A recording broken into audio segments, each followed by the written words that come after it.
you need to narrow down your world. And what you're doing is narrowing it down from, let's say, an infinite set of possibilities to a finite set of manageable possibilities. And you do that a bunch of ways. Partly merely your senses aren't acute enough to detect everything. So pure stupidity, in some sense, stops you from being absolutely overwhelmed. You don't have eyes in the back of your head, for example, so you don't have to worry about all those things you're not looking at behind you.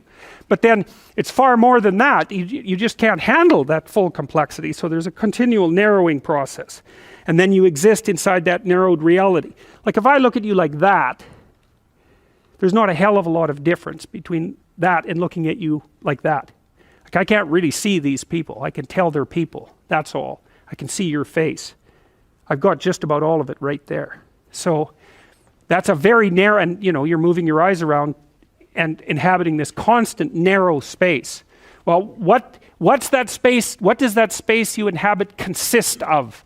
Well, that's Dasein, that space that you inhabit. And so we could say it's something like this. You have implicit in that perception a sense of where you are and what you're doing right now. It's in the perception. And then in the perception as well is what you're aiming at, because you're not just sitting here passively, or you'd be asleep, or you'd be unconscious. You're sitting here doing nothing, physically, but you have an aim in mind, and the aim is what you're pointing your eyes at. The aim is what's structuring your perceptions. The aim is what's revealing that part of the world that is being revealed to you. That's the revelation of the world. It also structures your emotions. It also primes your behaviors. So it's not a drive, it's not a goal, it's not a motivation. It's more than that. It's all of that at once. That's sort of what your personality is. But you see, the phenomenologists don't really think about personality. They think about the manifestation of your reality. It's not exactly your personality. It's that you're the center of a reality, and you constitute that reality. But all your elements of experience constitute that reality. And so it's something like, its simplest element is something like where you are, where you're going, and the embodied actions you undertake to relate those two things, which would include your eye movements, because of course, perception is an active phenomena. You are shaking your eyes back and forth unbelievably rapidly.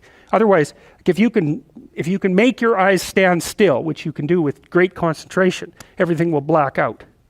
Because you have to move your eyes back and forth so that the light hits different cells, because the cells get exhausted and then they stop reporting. So you're just whipping your eyes back and forth in a micro way constantly, and as well as moving them around voluntarily and involuntarily. So even perception is a lot more like feeling things out with your fingers, even when you're using your ears or your eyes. It's very active. There's no passive perception. It's a motor act to perceive.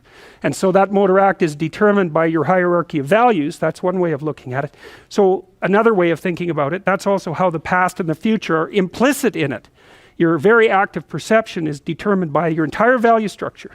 So it's implicit inside of it. It's folded up inside of it.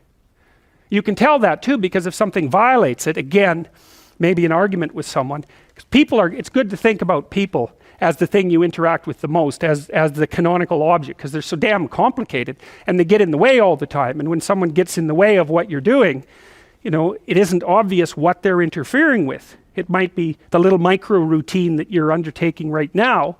Maybe you go home and you make a nice dinner and the person you're making it for is all rude about it. Okay, so what exactly are they getting in the way of? Well, they're certainly getting in the way of your expectations of having a nice emotional time for the next hour. But you have no idea how indicative that is of some serious flaw in you or them or the relationship or the situation or the way you've conducted your whole life or the way they've conducted their whole life.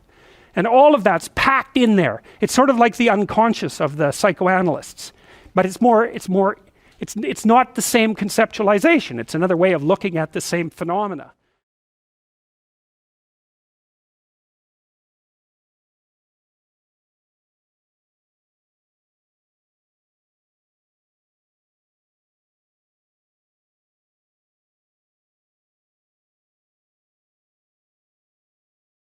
Thank you.